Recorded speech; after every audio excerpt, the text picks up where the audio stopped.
What if I told you you can make 17 to 25% more income if you come to see my man Brian Smith? Today we're at Little River Clothing and Outdoors in downtown Woodstock. Brian Smith was gracious enough to spend the day with us, and we've been filming American Dream TV, financing the American Dream TV all day today. Brian, thanks for coming in, or thanks for having us in, rather. Appreciate you, man. Absolutely, absolutely. So, 17 to 25% more income. Tell everybody what that means. Well, basically, it's based on the attention to detail. What you do matters. How you present yourself matters, especially when it comes to big ticket items like homes, real estate development, banks. You're in these meetings and you're discussing money, but yet you come around the corner in a golf shirt. It's kind of a contradiction. And as a business owner, your staff, they look at you daily for representation, and they're going to do less than you do. So how does that matter? It's the attention to detail. Customers see all the points that you put into your appearance. 90% of what people perceive is before you say hello. That's crazy, but that's how it is. Right. Yeah. So that brings up a great point. So let's chat about that for real quick. So you're telling me that, and it makes sense, if you're an entrepreneur, you're a business owner, your staff, we struggle on trying to get our team to care as much, right, to do as much, put in as much effort. Whether that's bad leadership or that's just, you're not training them well enough, or is there some sort of mindset block that has caused your employees or your staff or your team to just do a little bit less than you? Yeah. So interesting. I'm going to have to start paying a little bit more attention to that. I love that.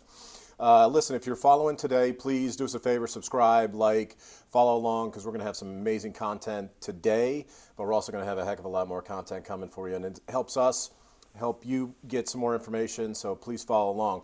All right, Brian, so tell us about Little River Little River Clothing and Outdoors. Tell us a little bit about this and how you got started. Yeah, happy to do it. My background is finance. Believe it or not, I did not start off in clothing. So my clothing career is 30 years old. I've been a professional clothier in Atlanta for about 30 years, since 1993 to be exact.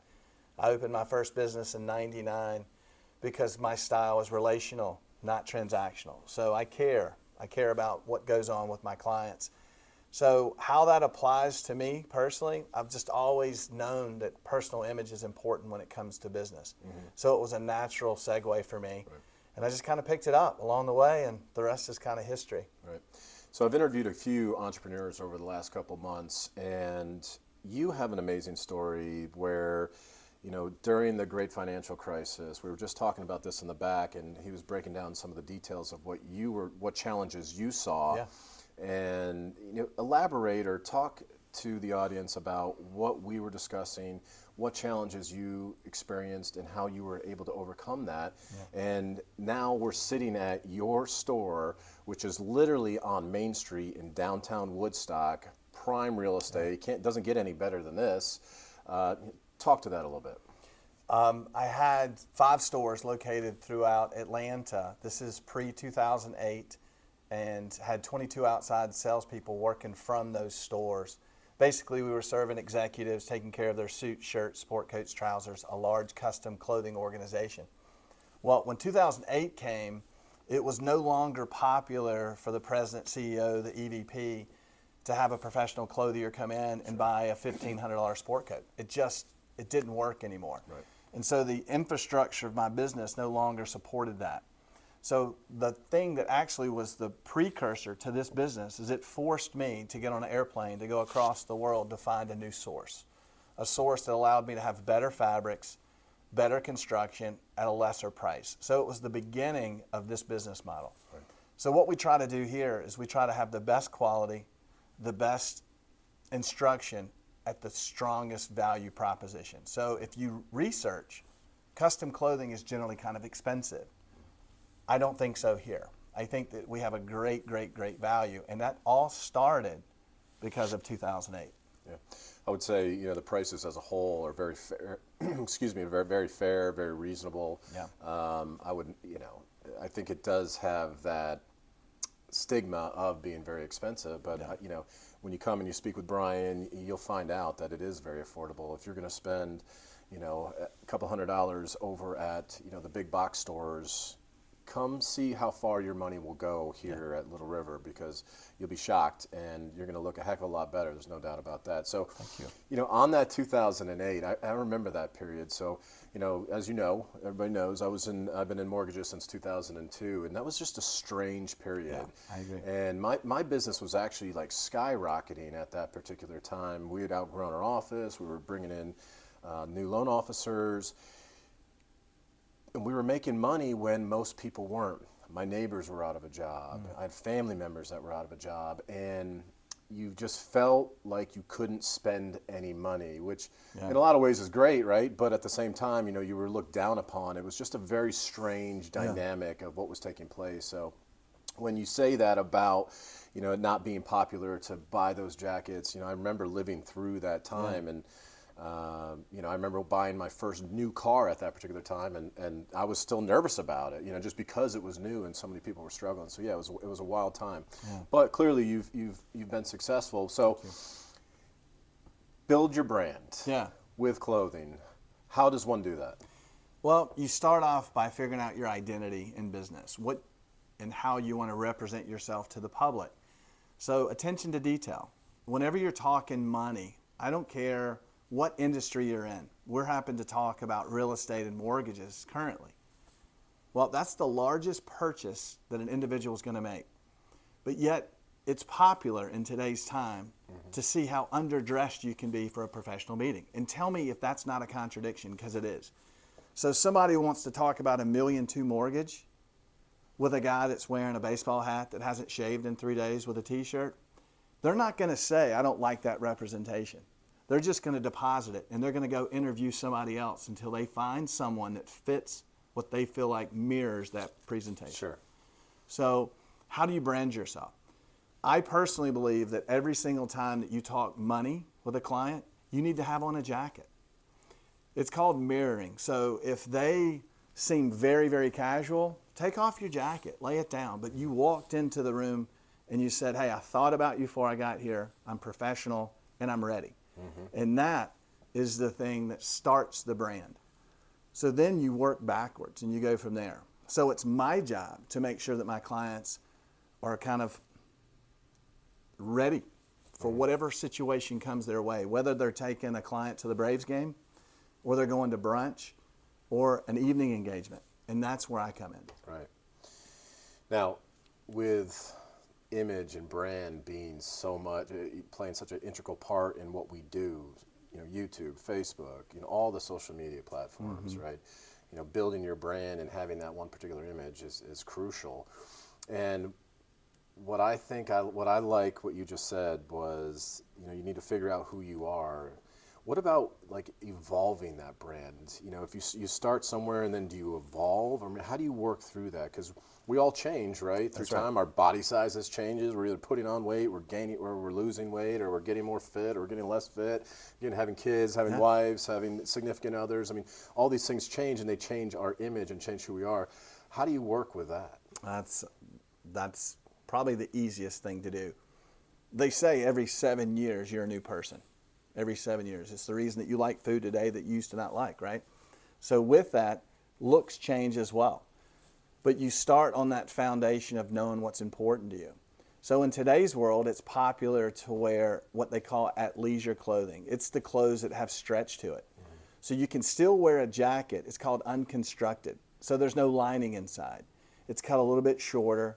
You can wear it with dark jeans, but you still buy a nice belt and a nice shoe. You tuck in your shirt, you untuck your shirt. So you just change for what you see. Your eyes are your biggest tool. Every day we look around and we see what we like and we see what we don't like. And when you do that consistently, you have a glossary of images in your mind. So you take what your image is going to be based on the foundation that you know it should be, and then you go accordingly. But in business, food, clothing, and shelter, it's always important, always important. So remember, we are being judged. How we speak, how we look, the way that we walk into a room. And we never have an opportunity to make a first impression. Right. Right? Absolutely. What about the, sort of situational dressing? I mean, I see ties over there in the corner, bow ties. I think of bow ties as like, really very Southern, going to Charleston if I'm at some sort of dance or something. And ties really, I wear a jacket quite a bit, but I don't really wear ties. Yeah. Where do they fit in today's fashion, in today's trending fashion world? They have their place. Men kind of dress like a sniper. They get an outfit for an event versus commodities where they wore suits every day. So it is commonplace for guys to buy pocket squares. We go through lots and lots of pocket squares because it kind of represents a personality. Ties elevate your look to the most formal. So ties are for a lot of weddings.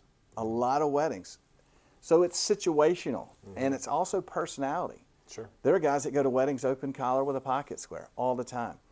Yeah. It's differently changed, and it's based on opinion. There's no right, there's no wrong anymore. Right. But there is sloppy.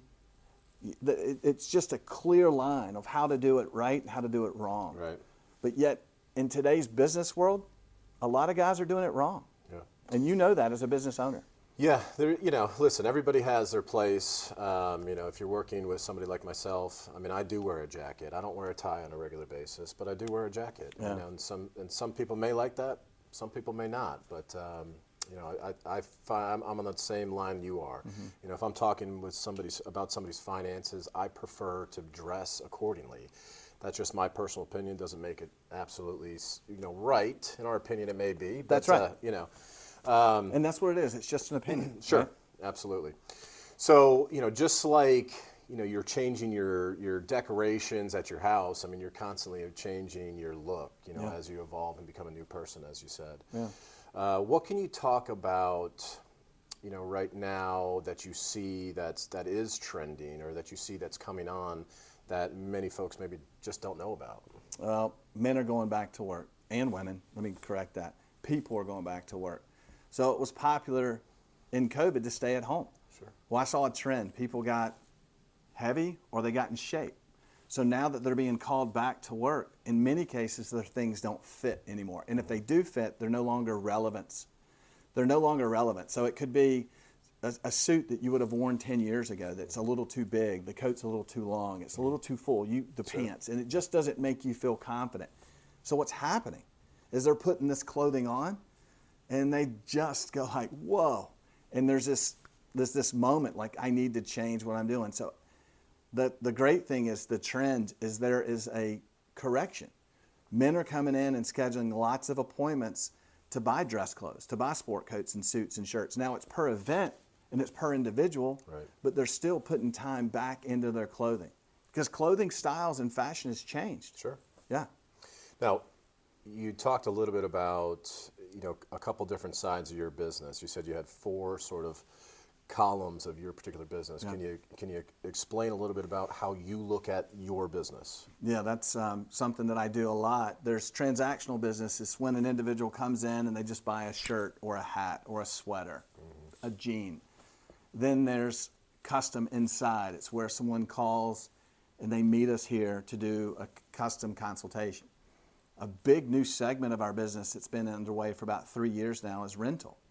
Rental is single-handedly probably the fastest growing division in this company because men are so casual and they find about an event last minute. So they need something kind of as a Band-Aid. And then there's custom outside. So 4 different so proactive versus reactive, which means that we go out, we network in the community, and we work on our referrals. So those are the 4 different. All right. Now I'm going to ask you, let's bring it back a little bit towards real estate. Okay, you've got, you went to school for real estate and finance. Your father was a builder. Right. You're on this, prime piece of real estate here in downtown Woodstock. Just specific to downtown Woodstock, what do you see taking place in the real estate world? What do you see? You're on commercial space, obviously. Yeah. What do you see taking place right here? Well, I see a really positive trend of development, correct development, where through exchange with the city council and the development committee, they're putting a really good image for the community. So they're just not letting anything develop. And so what is being developed looks very, very good, but it also stimulates the economy because it's the right business. Sure. What's the right business? I don't know, but Right. it's working. And with real estate, the trend that I like is guys are buying, gals are buying, families are buying. It's something that's still a very important part. I see it all the time. People are moving into the community, and the first question I ask is, how did you hear about us? Well, they're new to the community. So then I ask where they move. I moved to Woodstock Knoll, or I moved down the street, or I had a custom house built. So regardless of where interest rates are, people are still buying houses. Sure. Yeah. I mean, community, family, these are all things that, we hold near and dear to our hearts, being here in downtown Woodstock. That's right. So, yeah, I mean, I think we'll always attract at least a big portion of that, of this population will have those kind of values for sure. Yeah. Now, real quick, you all bought this place, and it was an HVAC company when you first bought it, correct? Yep. So walk us through that. Like, what was the vision like because if I remember correctly, it was rough. It was. I have a business partner that owns the property, and it is his vision on how he saw it with a collaboration of some ideas. So what we saw was opportunity and potential. He had the vision for what was needed in Woodstock, and I happen to have been friends with him for about 25 years. So what we saw was there was a need, and there was a vision based on correct growth and development. Sure. And this was just a house that was built, I think, in the 40s. And there's very little structure that's left. Mm-hmm. Matter of fact, the fireplace, I think, is the only thing that's left that was original. And then there was a new structure built on the back. Right. So real estate, they're not making any more land. So gobble it up, buy it. You know what I mean? It's truly the investment that's good. Couldn't agree with you more. So real quick, before we let you go, tell us what is one thing that any individual, because we're at a men's clothing store, the women that are watching, this is advice that you can give to your husband or significant other. For you men, what is one quick, simple, easy sort of tip that you can provide to us men out there to help elevate their dress right now? That's a good one. It's not how much you spend, it's what you buy. So there's foundational pieces, there are key pieces. So it's been proven that guys that work with professional clothiers actually spend less money than if they were to go to a big box, because they're buying at random versus buying key pieces that you can wear and create multiple outfits. So just start. Contact us, make a phone call, Little River, schedule an appointment. I'll sit down with you, I'll hold your hand, and I'll kind of walk you through it. I won't hold your hand, but I'll kind of guide you. I'll guide you through it. And then with our value proposition and adding a few key pieces, I think you'll be ready. Yeah, I mean, I'm a walking, living review. I can't say enough great things about Brian Smith and his team here at Little River.